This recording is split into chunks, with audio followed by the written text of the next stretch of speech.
Okay, everyone, welcome to the regular commission meeting, Town of Ocean Ridge, January 8, 2018.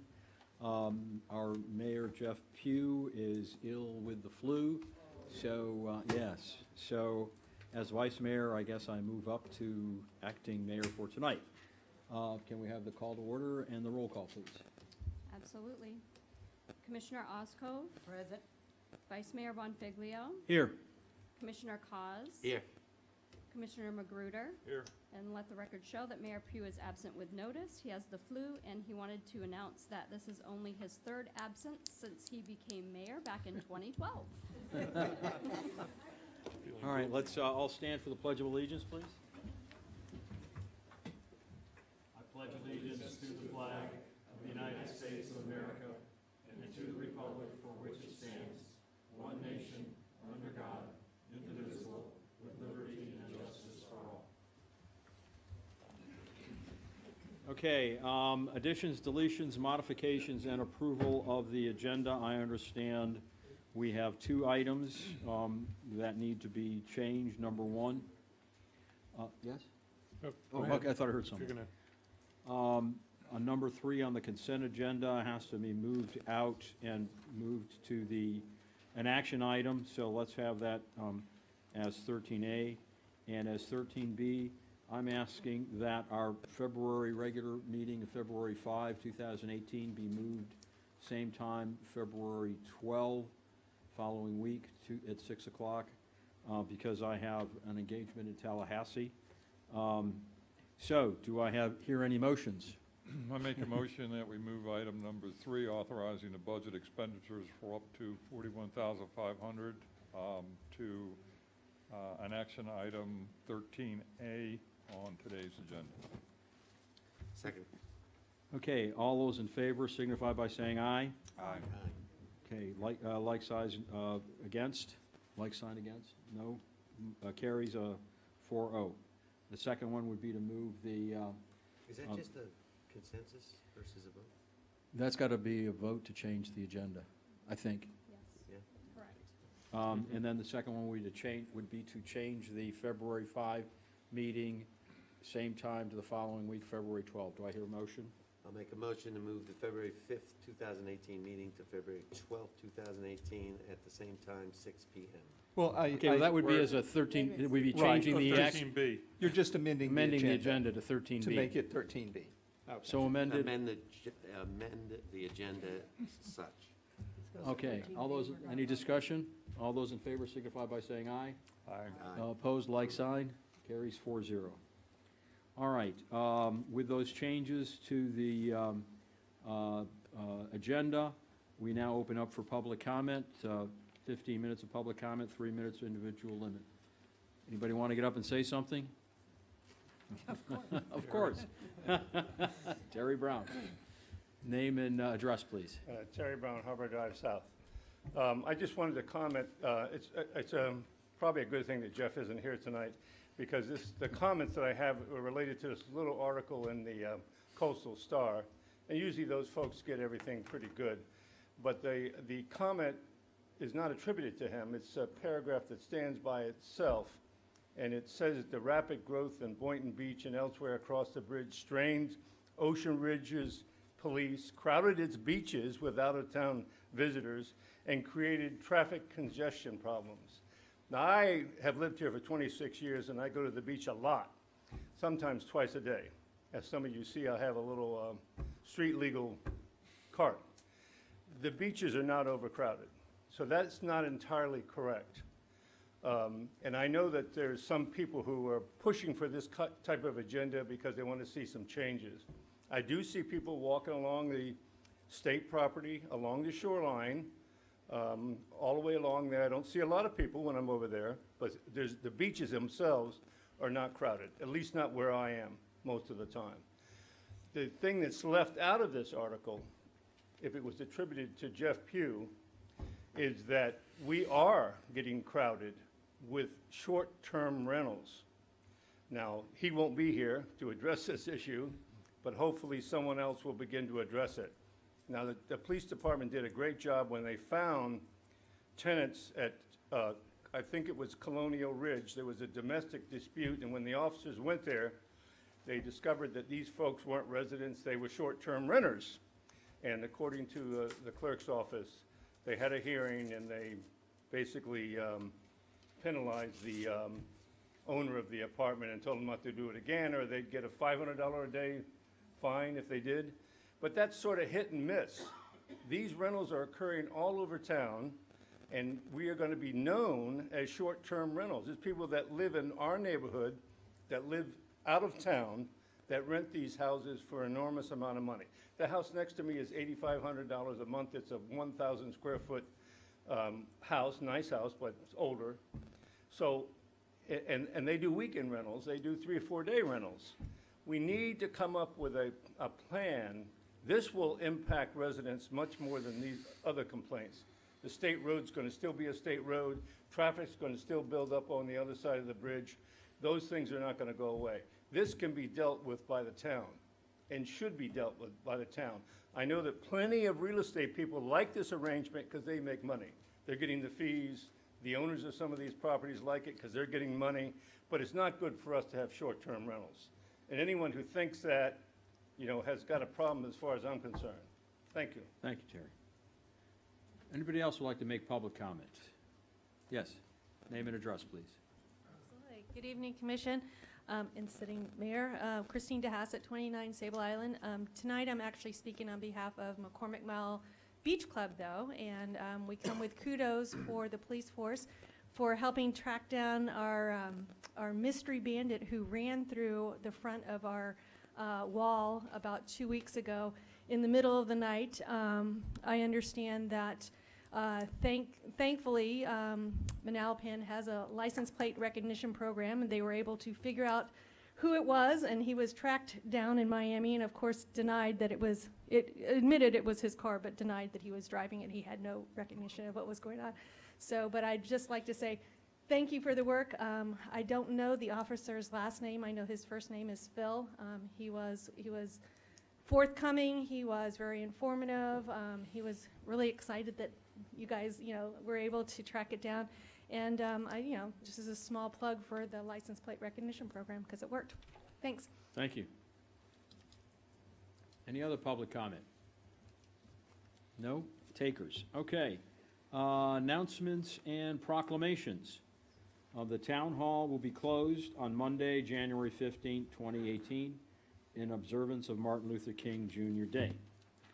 Number 6, the municipal elections will be held on March 13, 2018. There are 2 commission seats open for a 3-year term. The qualified candidates are Gail Oskov, Philip Bessler, and Christine DeHassett. Okay, the rest is Spanish. Okay. Vice Mayor, you yes. just need to back up, please. We need to do an approval of the consent agenda, please. Oh, forgot about that. Okay, I need a motion on approval of the consent agenda. Make a motion to approve the consent agenda. All those in favor signify by saying aye. Second? Wait, Oh, I need a second. Second. All those in favor signify by saying aye. Aye. Opposed? The consent agenda is approved. Next, reports from the town manager. Thank you, Mr. Vice Mayor, and my written report's in your backup. I just touched on a couple of items this month, which I will reiterate here now. As probably everybody's aware, we've been working very extensively with our new drain maintenance, repair, and management company, and making some tremendous headway in the town on various infrastructures around the town. Still a lot more to do, obviously, and we'll continue to be very aggressive in the renovation and the updates of our drain systems. You just approved in your consent agenda, too, we are in the process of working with our insurance company and FEMA for the purpose of replacing some electronic components and other zapped pieces of the tropical dry pumping station, so we can return that to its full operational glory of before. This morning we met with the Infrastructure Surtax Citizen Oversight Committee, which is the committee that is designated to verify to you that when we spend surtax infrastructure sales tax money that we receive, it is applied to the proper capital expenses. This year, this previous year, FY17, we started collecting the infrastructure surtax money. In fact, in FY17, we collected $70,041 and change in penny sales tax revenue. We did not expend any of that in FY17, and therefore the Citizen Oversight Committee is not verifying a report that you spent it properly because we haven't spent any of it yet. To date, as of last week, we've collected a total of $90,320 and change. And the estimated revenue to the town over the 10-year sales tax infrastructure program is $1,264,629. There was a lot of discussion this morning at the meeting about what items we might fund in the future, and I guess that working with this commission and working with this sales tax committee, as some of these big projects and big ticket improvements move forward and we make recommendations to you to fund them, there'll be a good dialogue between the things that you want to do as a commission and the advisement that comes back from the committee as to areas that they'd like to see these investments go in the FY18 period of time. That is it on that. We've met the compliance in terms of the FY17 cycle. We will be probably mid FY18 before we start making specific recommendations as to where you might fund sales tax infrastructure dollars and get that all ratified for you. I brought a little show and tell tonight just to show you something that, there was some extensive work done on Inlet K through our drain maintenance folks, and we had reported last month that we thought there was a roof tile lodged in a particular drain, and I brought these. These are, I don't know if anybody can see these, but this is a sample of about 12 feet of running pipe bottom that we extracted through our vendors. And the reason I brought that to show you is mainly to educate the residents and anybody else listening that this, in fact, what came out of those drains was an event. It wasn't a maintenance issue. Somebody poured live cement down our drains in the process of doing a construction project. And because of the nature of it and the way it configured in the pipe and set out in a long run in the pipe, very difficult to detect until one of those pieces broke and actually dislodged in the flooding to tumble down the pipe, and that's what we thought was a roof tile or some obstruction in the pipe. It's just a reminder to everybody involved, the drains in the town, they're not suitable for any kind of washout on construction equipment. They're not suitable for landscaping piles on top of them. They're not suitable for blowing your leaves and dirt and debris into, et cetera. And if we're going to get ahead of the limited capacity that we have in this drain system, we've got to all be vigilant to watch out for this kind of occurrence. I'm glad we were able to find it and hopefully completely clean that drain system that was partially blocking. And we continue to look for others. We've also done some chemical grouting and some additional flap and maintenance work, and we're aggressively working our way through the entire town to identify and remove these obstacles. But this was very eye-opening that somebody literally had the audacity to wash cement down our drain in the process of cleaning up their construction equipment or however it got there, and hopefully that won't happen. Everybody will be vigilant and look out for that. So Jay, what's the status of the Spanish River Bimini Cove cul-de-sacs as we sit here? Has it been completed? The repair work to the drain systems that are at that collective cul-de-sac have all been either cleared of debris like this and or chemical grouted where there were leaks and other indications from the reports we did previously. They have been completed at this time. I will tell you, I was here this morning when we had a fairly large downpour, and there was probably about 4 or maybe 5 spots along A1A that were, one lane was blocked because it was flooding, and I took a drive down to Spanish River, Bimini Cove, in that cul-de-sac, and lo and behold, it was dry. So now that's not, there's 2 drains over there, and there was quite a bit of yard debris, that was dumped in the swale there, along the street. And I'm not sure if one of those wasn't on top of a drain, but in front of Talinsky's house, it was dry, so. And Commissioner, there is some additional work further up Spanish River that we've identified and is scheduled to be done, going up around the curve, and some additional drains, as well as we have all of the Harbor Drive scheduled to be done next, and the Hudson Avenue outfall is being worked on, as well as some exploration into the Woolbright detention area pipes. So there's a tremendous amount of drain assessment and maintenance going on across the town at this time. And Tilbeck South seems to be really doing a good job for us. They're on the ball. Replaced the other company that we had that went out of business, so. While we're talking about this, when I met with staff on Friday and went over to the Televac information and this blockage in the drain,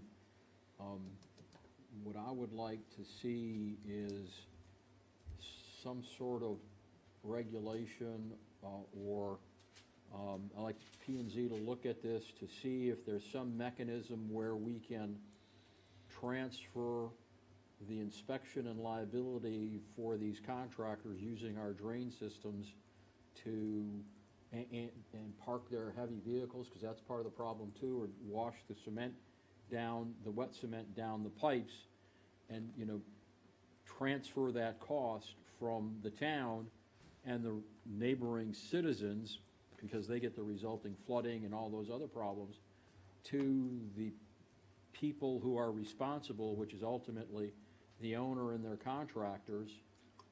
Maybe require some sort of a bond, you know, do a survey of the pipes and drains in the area beforehand, and then, you know, as a condition of the permit, to require them to post a bond, $5,000 or $10,000, if they drive heavy equipment up on the piping and crush the piping during construction, or they pour wet cement, which is what this is, into the drainage and block up our drainage. I'd like to see planning and zoning work with that and try to come up with a mechanism to impose that liability on the people that are responsible for it. And I guess we would need a consensus from the commission to send something like that to planning and zoning and work with the town attorney on something, some sort of mechanism, because it's just unfair. That caused a lot of flooding on Inlet K. It's caused a lot of problems for the adjacent property owners. It's a problem for the town. It's an unfair cost for us to incur to clean this stuff up and maintain it. We ought to transfer that liability somehow to the owner, and perhaps they would be a little bit more responsible in hiring their contractors if they have to pay a little bit extra for the negligence of their contractors. With that said, is there some sort of, hopefully there's a consensus from the commission to send that directive to planning and zoning to look at that. I guess, are we going to take public comment on that? Just a couple of minutes. Please stand up and name and address.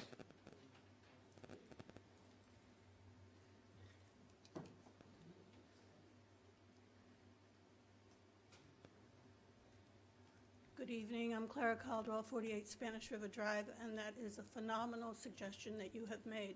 The only drawback to that, and this has been observed by any number of commercial people that have been there as well as residents, is that sometimes the construction is on one street, one end of Spanish River, and then they come down to the cul-de-sac because people can't see these construction trucks at the cul-de-sac in Spanish River. So you don't know which construction company is actually doing it. I get that, but, you know, let's have planning and zoning hash all that out.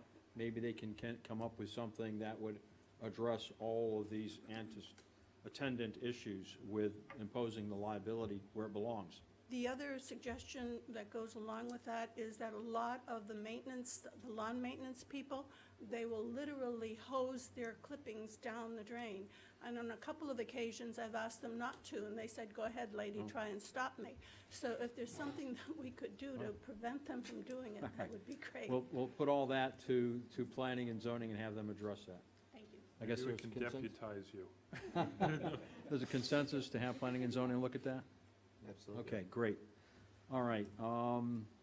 That was on the town manager's Yeah, report. just one last comment on my report. I just reported that we are initiating exploratory interviews, conversations with candidates for the certified building official advertised position, and that has just begun, so hopefully be bringing back some updates and recommendations to you at the following meeting. Okay. Town attorney's report, Nothing tonight, sir. okay? And I guess the police chief report from Lieutenant Jones? As you guys know, I'm filling in for the chief as he's at the Florida Police Chiefs Association meeting session in Orlando. So attached, you will find all the November 2017 monthly police activity reports, including the fire rescue and EMS reports. All of these are also on the website under Department Monthly Reports. And I'm more than happy to answer any questions that the commission or vice mayor have regarding any of the activity sheets that are present in the book.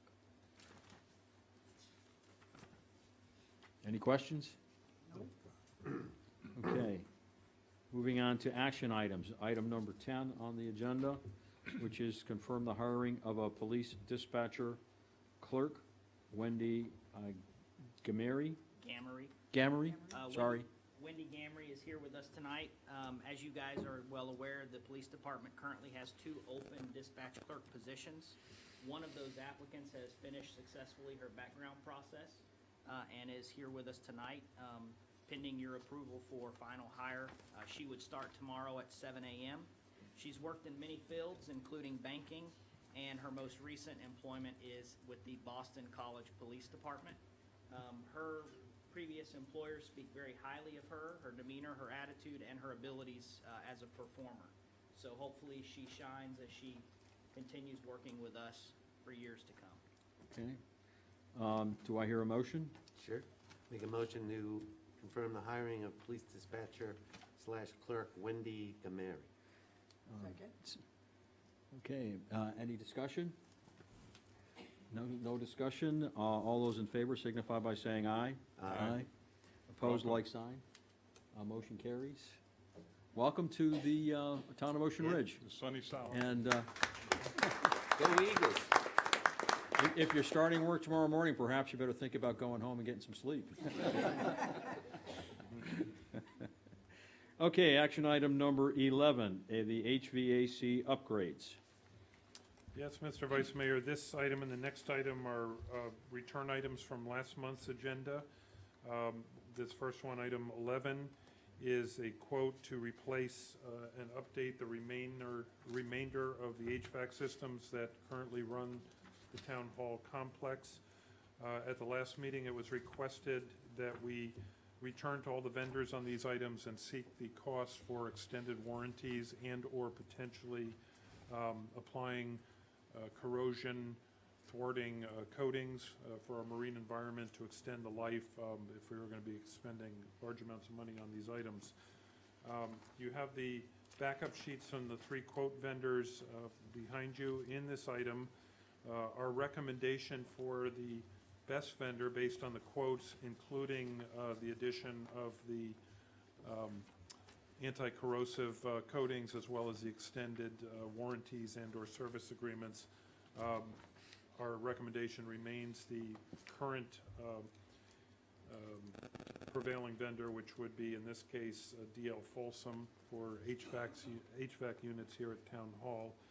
And then the prices for the additional coatings and warranties are listed in their quote, and that would be at the, if it were the pleasure of the commission, would be added to the base quote of the equipment in order to move forward on that particular vendor or any of the vendors for that matter.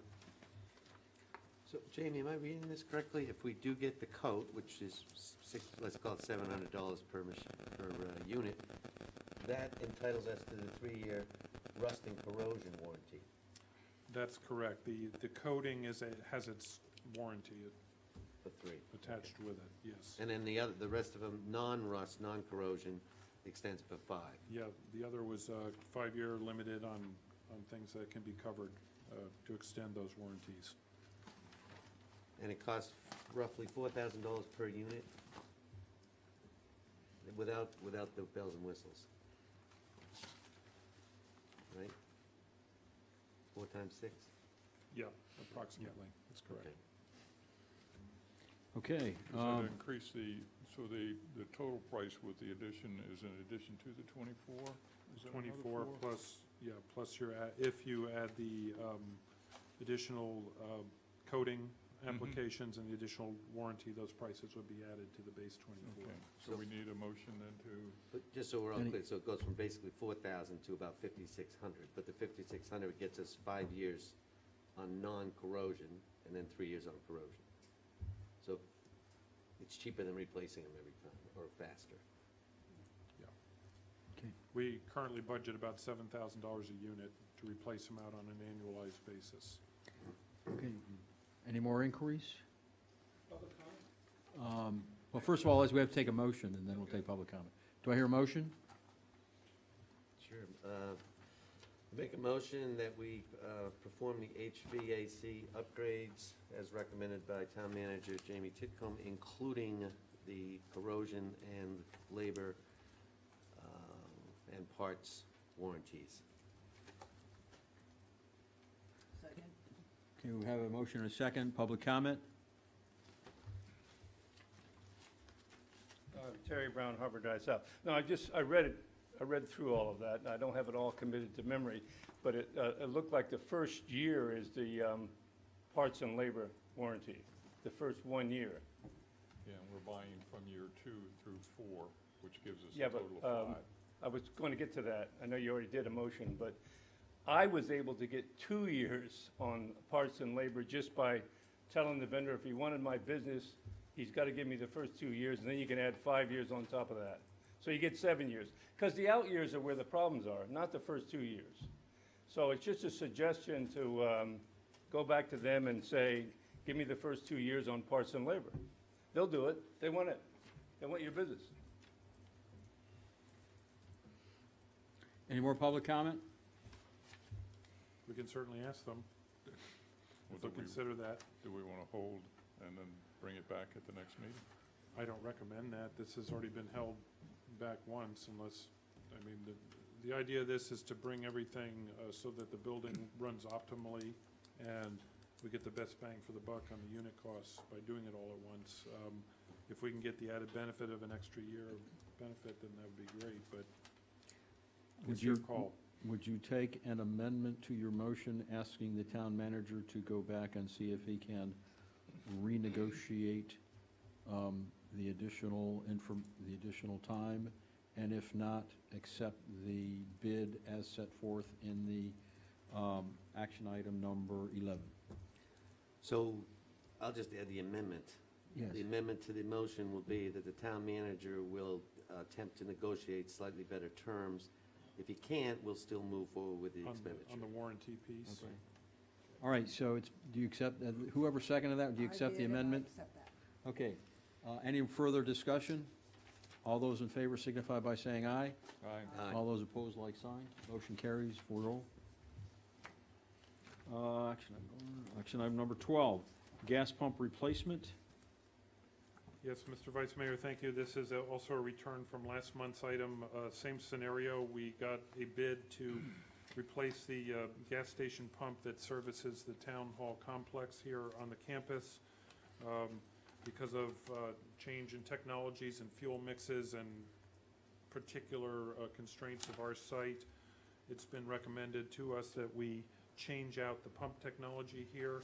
We presented bids to you last time and recommended that the prevailing bid go to Great Dane Petroleum Contractors. Like the HVAC, you asked us to look into extended warranties and service contracts. We recontacted all the vendors on that basis, and they provided those additional amounts to us. The Great Dane Petroleum contract price remains the same, and the extended warranty and service items are listed behind that, which is 5 years at a cost of $340 per year, which would add $1,360 to the additional 4 years after the first year standard warranty period. So that was the information from Great Dane. Our recommendation is still to go with Great Dane because they had the best overall pricing and considerations And again, we would ask you if you want to approve that and/or include the extended warranty for that purchase. Any inquiries? I have two conflicting emails. One's for 1050 and one's, what's the 1050? A 1050 3-year? was a different. It's a different vendor. That was from Okay. Delta Patrol. That's from Delta. And Great Danes was 1360 added to the 11,900, which would bring the total cost with the extended warranty to 13,260. What I'm showing. No, I think It's the last two pages of your, or, sorry, not the last two, but the last two quote pages under where it says Great Dane. The 11,900 is the pump replacement piece, and the 5-year warranty projected additional cost is 1360, listed on the following page there, in the email to Mr. Johnson. Any more questions or comments? Do I hear a motion? I move. need practice. I'll let you practice. Go. All right. Make a motion on action item number 12, that we move forward with the contract and installation of the gas pump replacement as detailed by Town Manager James Titko. Do I hear a second? Second. Public comment? No public comment? And I just want to confirm that your motion is to include the warranty provision, is that correct? Yes. Okay, thank you. Okay, any further comment, inquiries? All those in favor of the motion signify by saying aye. Aye. Opposed, like sign. Motion carries 4-0. That's 12, that's 13. Great. Higgins Engineering, scope of services. Thank you, Mr. Vice Mayor. This is the, another item that's come back from previous months with the updates. This is the Inlet K Island Drainage Study Scope and Contract Updates. We let out to Higgins Engineering after an RFQ to perform certain functions and studies on Inlet K Island as a overarching view of the island, the drain systems there, and some of the issues that we're facing there on the functionality of that. Mr. Higgins is here tonight and can certainly address any specific questions you may have, but in the backup that you have in your book, the narrative has been increased or expanded in each of the phases of this study, just to be a little more specific to the kinds of activities he's doing under each phase here. So should we move halfway through this or get to any particular point and we wish to change it or go off in a different direction or not continue, then we know what we're getting, what our deliverables are, what our costing is for that section of the study. And as I mentioned, Mr. Higgins is here to tell you a little bit about what he's been up to and answer any questions you have. With that, I'll turn it back to you, Mr. Chair. Mr. Higgins, go ahead. Sure. At the last meeting, I was authorized to proceed with items 1 through 3, and then expand the scope, which I did do. We're underway with 1, 2, and 3, and we'll be bringing a summary report back to you at the February meeting. It's basically to collect existing information, to analyze the existing drainage system, to see what its capacity is, and also to look at various soil borings existing, which I've got now 3 deep soil borings that were done on the island. I'd like to get more through the building department records. There's some interesting things that are showing up in the soil borings. Okay, any questions for Mr. Higgins? Were those soil borings, the ones from the files that we already have, or are those new that you just have taken? They're from the files. When they pulled building permits, each one of the builders assumes he's going to have to do pilings. And so they hire a geotechnical firm to do a deep boring. And then also they do a penetration to see how firm the soil is. And with that information, they design the pilings to be used on the house. Do you happen to recall when the latest boring was done? I think there was one in, going by memory, it's within the last 10 years. And I've been looking for mainly more recent Yeah. borings intentionally. And as an engineer, can you compare a boring from 2005 to one from 2017 or 18? Typically, you can, You can. yes. And what I'm doing is comparing each natural soil is going to have layers, and the geotech classifies it.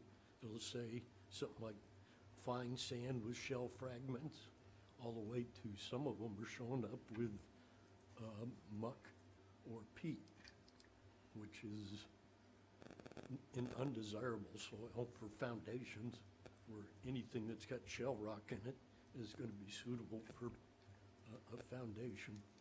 But that's why most of the builders are, most if not all, are already going with piling slabs.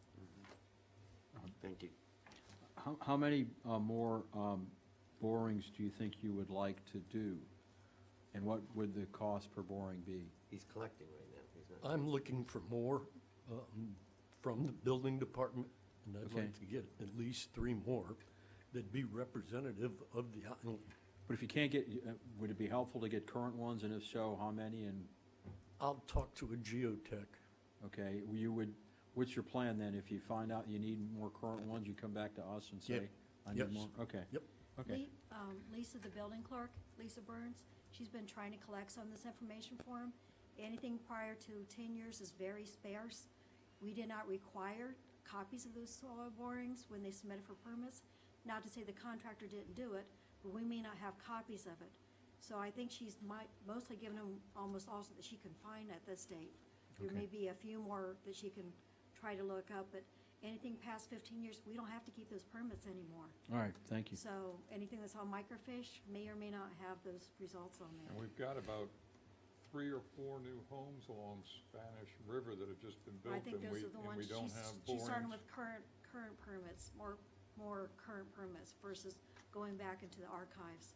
So we just don't have borings for those new homes. I'd have to check with her, but she's been a few days trying to find, and what he does have is what she could find up to date. Why, She did why give did me, why did we stop requiring borings? Not stop, we're starting now, but it wasn't on the checklist of one thing that we needed. what was Not to say showing that up they in the didn't have them, files but we is didn't the have most them that we don't important have. documents, which is the plans. The geotech is a supporting document that does not necessarily automatically become part of the building department file. Is there a requirement now in our, She's adding it to the checklist that it's like number 3 or 4 going down, we want to see, especially in certain areas. okay. Yeah, but before it was, if it was, like I said, if the contractor did it, we may not have got a copy of it. Okay. Any more inquiries, questions, comments, discussion? Does your firm have the ability to contact these builders if in fact they didn't attach the boring samples to their plans? Is Sure. that something within your scope? What my recommendation is, for me to contact several well-known geotech firms and get them from them. They're likely. Because they all use the same firms? Yeah, there's 3 or 4 that have probably shown up here in Inlet Key. Okay. Anything else? So now we're moving Do I hear a towards motion? 4, 5, and 6? Oh, okay. Is that the next, Well, next cycle, or? Let me bring back 1, 2, and 3 to the next Okay, to meeting, the next and you meeting in make your February. decision then. Okay, and you'll have some more boring samples probably by then? Yes. Okay, cool, thank you. Is this something that we need to have a motion on? I mean, I think you can, because based on the approval at the last meeting, we would need to, in order for the contract to continue, you would need to either approve the updated scope of services that's before you, or if you don't approve it, then, you know, that could effectively end the contract. So Okay. it's up to you. So I think you need a motion Do I to hear do a one or motion? the other. I'll make a motion that we accept action item number 13, which is Higgins Engineering Scope of Services. It's now, that the contract include is updated scope of services, which is Exhibit A in our town meeting book. Do I hear a second? Second. Okay, public comment? Hearing none, all those in favor of the motion signify by saying aye. Aye. Opposed, like sign. Motion carries 4-0. Thank you. Thank you. Okay, now we're doing 13A, which is moved from consent agenda item number 3, with the January 8, 2018 memo. So the change for this particular authorization is for the purchase of a fully equipped police vehicle, which was already being done with budgeted funds. But the main purpose for the transition or change is that originally we were going to purchase the vehicle on Florida State bid, which would have given us the ability to purchase the vehicle through Duval Ford. Since that time, we have learned that we can purchase a 2018, which will be one model year newer, and it will allow us to keep within our price range by using the Charlotte County Board of County Commissioners' current contract with Bartow Ford. That contract will stick within the price range that we've budgeted for the purchase of the vehicle. It will allow us to get that vehicle very quickly because they have 2018 police interceptors sitting on their lots ready to go. And it will also include registration of the vehicle through the tag office as well as delivery at no additional cost. So in my opinion, we are getting a better overall purchase by using Bartow Ford under the Charlotte County Board of County Commissioners contract than we are by purchasing technically a year-old vehicle from Duval Ford under Florida State bid. Okay. Any inquiries of the town manager or Lieutenant Jones? Lieutenant Jones, does this include the trade-in of the Chevrolet that's been giving us all the problems?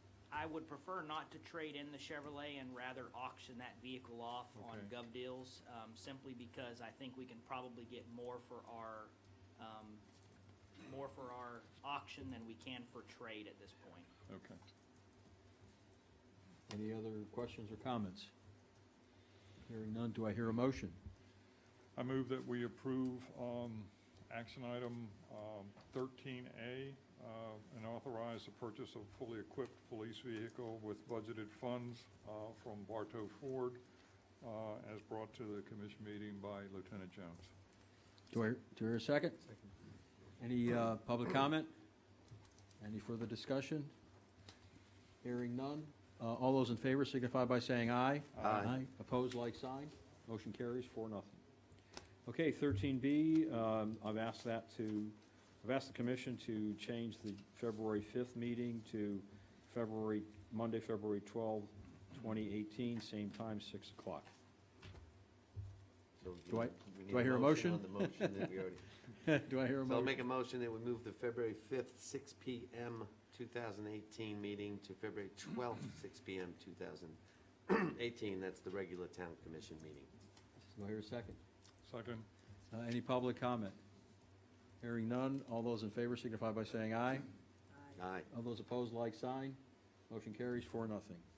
All right, finally, we have item 14, Rising Waters Task Force Report, Commissioner Magruder. You have the floor. I have it, thank you.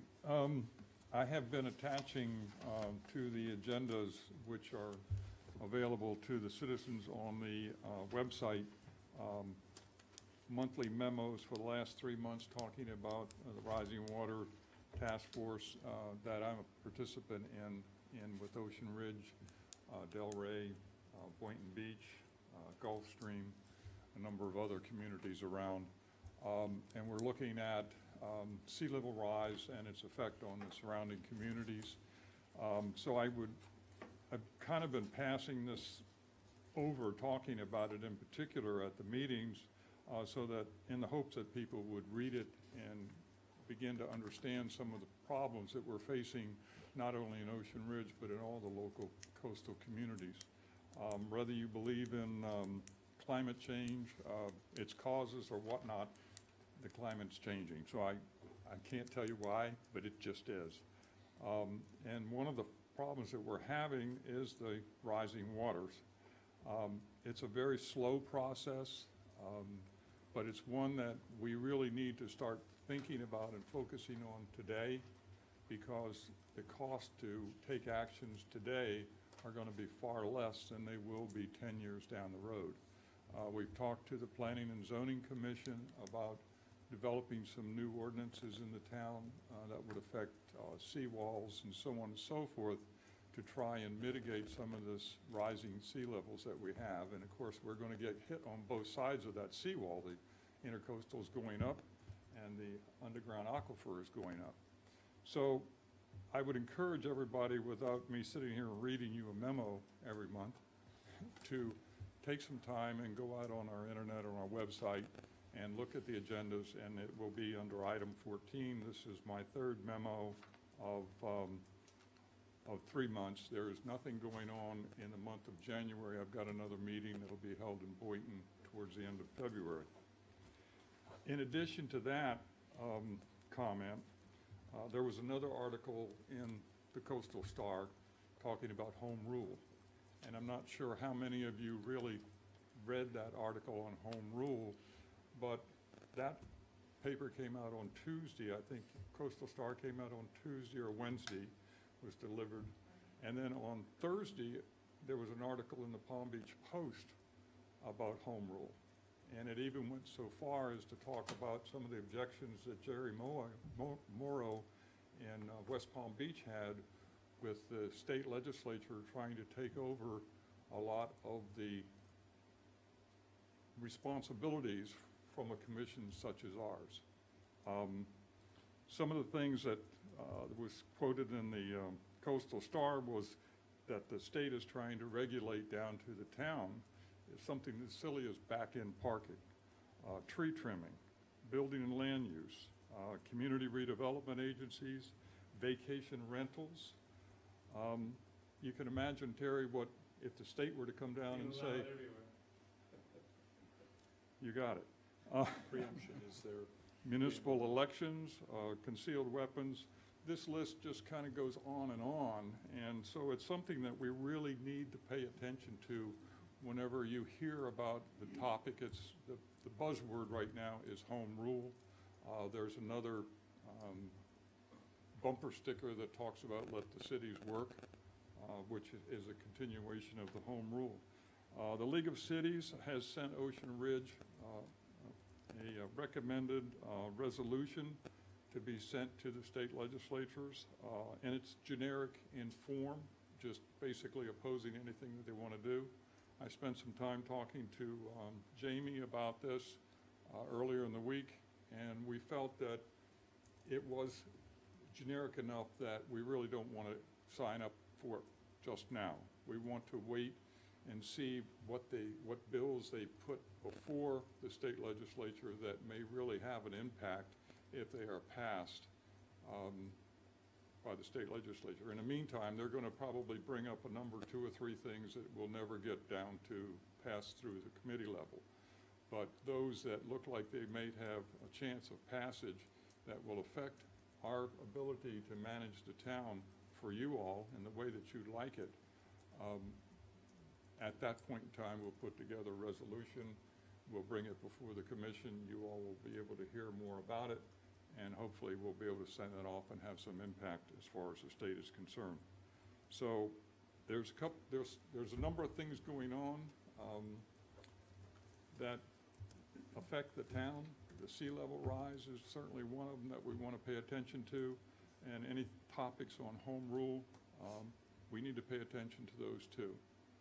So that's my speech for the night. Thank you. And we can Thank you. go home and watch the Alabama. Okay. Thank you for coming. And I would like the clerk to note for Mayor Pugh that my meeting only went 50 minutes, 49 minutes.